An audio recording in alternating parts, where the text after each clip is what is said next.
ప్రయాగరాజ్ మహాకుంభమేళాలో పూసలు రుద్రాక్షమాలలు అమ్ముతూ అందరి దృష్టిని ఆకర్షించే సోషల్ మీడియా సెన్సేషన్ అయిన యువతి మోనాలిసా భోస్లే ఓ తెలుగు సినిమాలో ఆమె హీరోయిన్గా ఎంపికైంది. హైదరాబాద్లో బుధవారం నిర్వహించిన ఆ మూవీ లాంచ్ ఈవెంట్లో సందడి చేసింది. సంబంధిత విజువల్స్ నెట్టింట వైరల్గా మారాయి.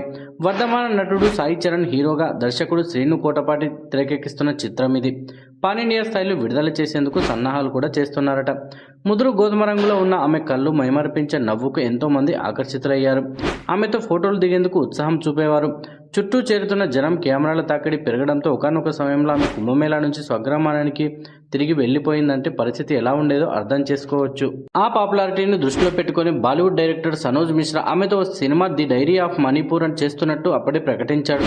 కానీ ఆ తర్వాత దర్శకుడు అరెస్ట్ కావడంతో ప్రాజెక్టు ఆగిపోయింది. తెలుగు సినిమాతోనే మోనాలిసా నటిగా ప్రేక్షకులకు పరిచయం కాబోతుంది. వీడియో నచ్చితే లైక్ చేయండి, షేర్ చేయండి, మన ఛానల్ని సబ్స్క్రైబ్ చేసుకొని మరో ఇంట్రెస్టింగ్ వీడియోతో మళ్ళీ కలుద్దాం.